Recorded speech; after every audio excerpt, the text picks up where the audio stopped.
룻기 2장 14절에서 23절입니다. 우리 한 절씩 교독하시고 마지막 절은 함께 읽겠습니다. 식사할 때에 보아스가 룻에게 이르되 이리로 와서 떡을 먹으며 너의 떡 조각을 초에 찍으라 하므로 룻이 곡식 빼는 자 곁에 앉으니 그가 볶은 곡식을 주매 룻이 배불리 먹고 남았더라.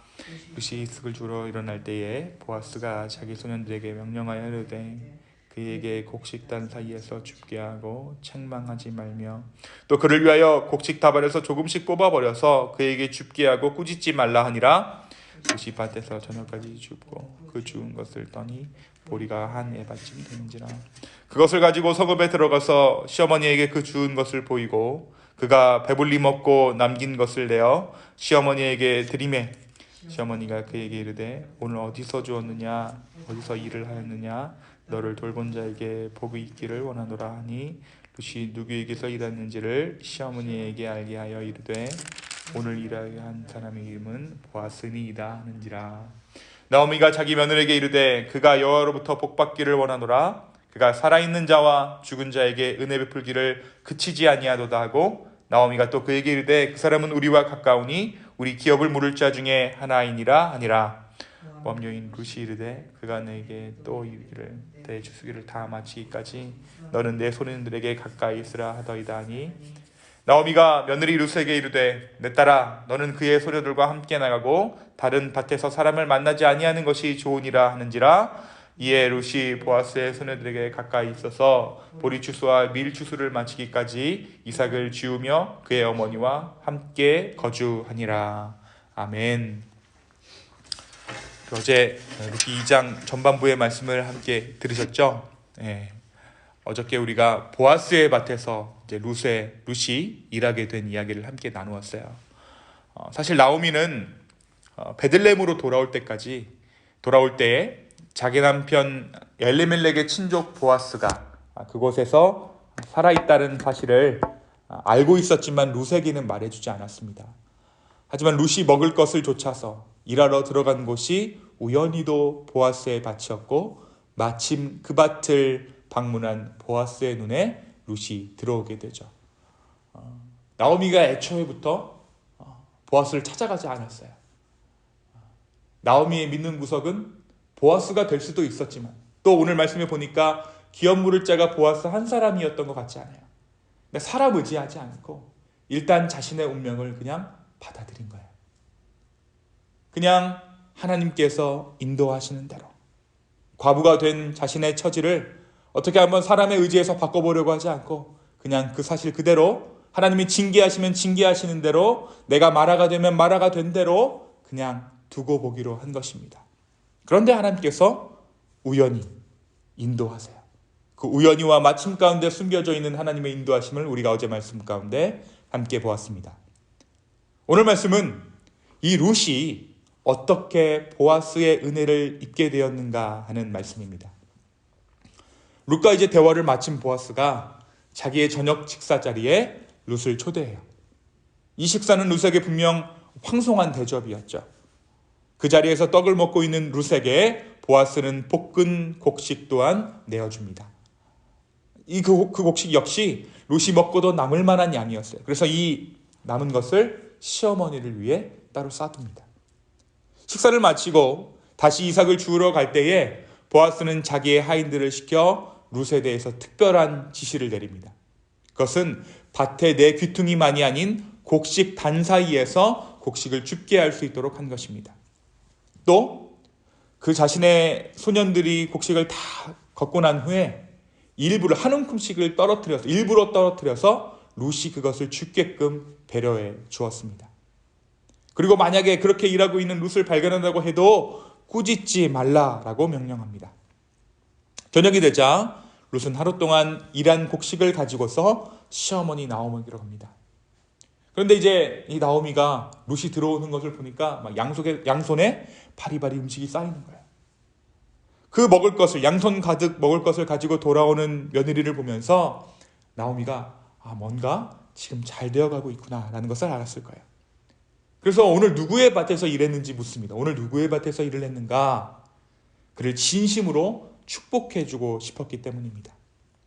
룻이 자기가 보아스의 밭에서 일을 했다고 말해주자 나오미는 그제서야 보아스가 자기들의 기업 물을 자임을 룻에게 말해줍니다. 그리고 보아스가 제안한 대로 다른 밭에서 곡식을 줍지 말고 오직 보아스의 밭에 머물러 곡식을 취할 것을 조언합니다. 그리고 오늘 말씀 23절에 보니까 꽤나 일정한 시간 동안 이 룻이 보리 추수할 때 그때 그 보아스 밭에 들어갔는데 밀추수를 마칠 때까지, 그러니까 어느 정도 시간이 지났다라는 것이죠. 그곳에서 이삭을 주우며 그의 시어머니와 함께 거주하게 됩니다. 이것이 룻의 2장 후반부의 내용이에요. 여러분, 오늘 말씀 가운데 우리는 무엇을 붙잡을 수 있을까요? 먼저 하나님의 예비하심이겠죠. 하나님은 룻과 나오미의 모든 필요를 아셨고 그들의 필요 이상으로 충분하게 공급해 주셨습니다. 하나님은 풍성한 하나님이세요. 한편 저는 오늘 말씀에서 보아스가 룻을 배려하는 것에 약간 의문스러운 한 부분을 발견했습니다. 그것이 뭐냐면 이 보아스의 배려가 어딘가 조금 희한한데요. 만약 보아스가 룻에게 한눈에 반했더라면 보아스는 자신의 소년들을 시켜서 곡식을 좀 베어다가 줄 수도 있었어요. 일하지 말고 그냥 내 옆에 있고 소년들 너희들이 가서 이 룻을 위해서 곡식을 베다가 줄 수도 있죠. 그런데 어떻게 된 일인지 보아스는 룻에게 여전히 곡식을 줍게 합니다. 그 곡식을 그렇게 얻게 한 것이죠. 다만 그가 룻이 가져갈 수 있는 곡식의 그 범위가 넓어졌을 뿐이에요. 보아스의 이러한 배려가 당장 우리가 보기에는 조금 어설퍼 보이기까지 해요. 완전히 다 열리지 않은 것 같아요. 하지만 사실 이와 같은 배려가 있었기 때문에 룻이 시어머니 나오미를 향한 본분을 다할 수 있지 않았나라는 생각을 하게 돼요. 그녀의 마음이 쉽게 교만해지지 않고 자신의 위치가 어디 있는지 알았다라는 것이죠. 시어머니를 향한 신의를 저버리지 않을 수 있었던 이유가 이러한 보아스의 제한된 배려 때문은 아닐까 생각해 보게 됩니다. 사랑하는 여러분, 우리는 하나님의 축복을 생각할 때 단편적으로 생각하는 경향이 있어요. 어느 한순간에 확 상황과 여건이 극적으로 좋아질 것을 기대합니다. 그리고 그것이 하나님께서 일하는 방식이라고 생각해요. 하지만 여러분 한번 생각해 보세요. 복받았지만 지금 이 자리까지 오기까지 우리가 고생하지 않았습니까? 고생 안 한 것이 아니에요.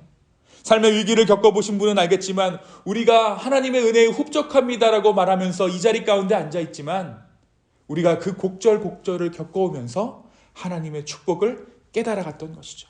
아, 이것이 정말 하나님께서 하셨구나. 인생의 곡절곡절을 넘어가면서 위기를 넘어가면서 아, 정말 주님께서 우리와 함께 하셨구나라는 것을 우리가 경험합니다.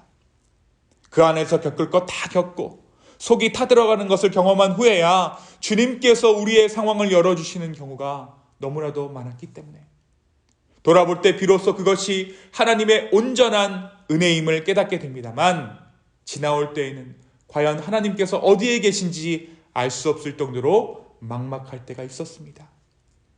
그러나 그것은 우리로 하여금 우리의 겸손을 원하시는 주님의 배려입니다. 오늘 룻이 한 번의 과분한 배려를 보아스로부터 받았더라면 그녀는 자신의 본분과 신세를 금방 망각해버리고 잊어버리고 교만해졌을 것입니다. 오늘 말씀 마지막 가운데 여전히 나오미가 룻의 조언자로 남아있는 것을 봐요. 나오미가 룻을 코치합니다. 그리고 룻은 어머니의 조언을 듣는 그 청자로 기록되어져 있죠. 룻의 마음이 변하지 않았다라는 것을 의미해요. 이것이 온전한 축복으로의 길입니다. 오늘 우리가 왜 기도해야 합니까? 기도하지 않아도 하나님께서 다 이루어 주시면 좋잖아요. 바로 하나님의 이러한 배려가 있는 것이에요. 주님의 자녀의 본분, 그 본분을 다하는 이 아침 내 이 시간 되기를 간절히 축원합니다. 오늘 우리가 어떻게 보면 보리 추수밭에 추수하러 나온 거예요. 길가락에 떨어져 있는 그 나달을 주우러 나왔습니다. 하나님께서 예비하신 그 나달, 우리가 기도하는 가운데 또 말씀 보는 가운데 하나님의 예비하신 그것들을 취하는 저와 여러분 되기를 예수 그리스도의 이름으로 축원합니다. 두 번째, 저는 오늘 말씀을 보면서 예수님께서 베푸신 오병이어의 기적이 떠올랐어요. 그 이유는 다름 아닌 먹고도 남았다라는 말이 계속해서 반복되었기 때문입니다. 룻이 그 보아스가 준 먹을 것을 먹고도 남았다. 계속해서 이 말이 반복되고 있어요. 오늘 룻이 먹은 양식은 그녀가 먹고도 남을 만한 양식이었습니다. 사랑하는 여러분, 우리가 가진 지금 소유가 얼만큼 되십니까? 아마 먹고도 남고 입고도 남고 쓰고도 남을 양식과 물질이 우리 가운데 있어요. 매일 쪼들려 사는 것 같지만, 빡빡하게 맞춰 사는 것 같지만 옷장을 한번 열어보십시오. 여러분, 미국 사람들 한번 팬트리 한번 열어보세요. 찬찬히 돌아보면 오병이어의 기적과도 같은 그 기적이 우리의 삶 가운데 녹아 있다라는 것이에요. 오늘 하루 배불리 먹고 남는 것이 있다면 그것이야말로 오늘 우리의 삶에 오병이어의 기적을 날마다 베푸시는 예수 그리스도께서 살아있다는 증거일 것입니다. 사랑하는 기쁨의 성도 여러분, 우리가 믿는 예수 그리스도는 또 그분의 기적은 우리의 삶 안에 있어요. 가까운 데 있습니다.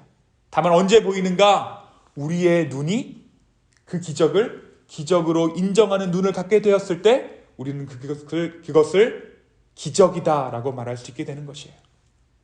오늘 룻이 시어머니 나오미에게 보아스라는 사람을 만나노라 라고 이야기할 때 나오미는 다름 아닌 운명과도 같은 하나님의 은혜를 살짝 보았을 거예요. 그래서 룻에게 다른 밭으로 가지 말고 보아스의 밭에만 붙여 있으라 라고 말한 것이죠. 그렇습니다. 내가 살고 있는 오늘의 삶 안에도 하나님의 큰 계획은 숨겨져 있는 거예요. 그리고 내 눈이 그것을 보기 시작했을 때, 지금은 그것이 보이지 않지만 옆에서 보면 정말 하나님의 은혜구나 하는 것들이 있어요. 다만 나의 욕심이, 나의 익숙함이 그것을 기적이 아닌 일상으로 보게 만드는 것이겠죠. 언제 그것을 기적으로 보게 됩니까? 우리의 마음이 겸손해질 때 우리의 삶은 기적이 됩니다. 우리가 받은 구원은 당연한 것이 아니라 기적이 되는 것이죠. 나의 삶을 채우는 모든 것이 주님의 기적임을 알게 되는 것입니다.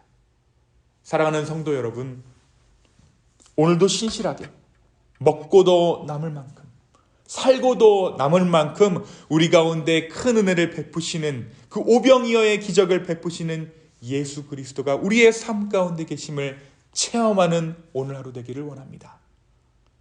그 주님은 풍성하신 하나님이세요.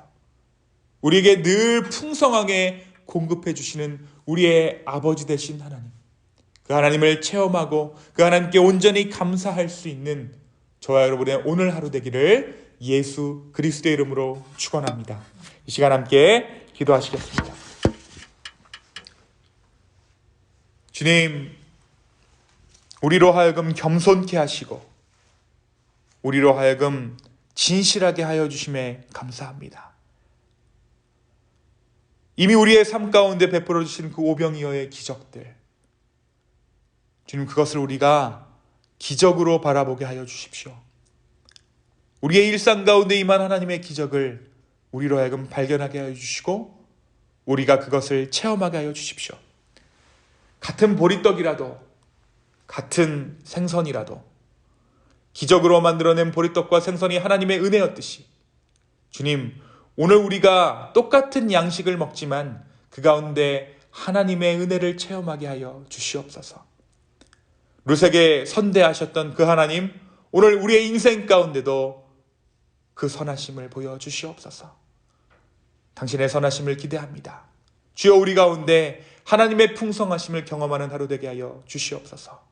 감사합니다. 이 모든 말씀 살아계신 예수 그리스도의 이름으로 기도하였습니다. 아멘.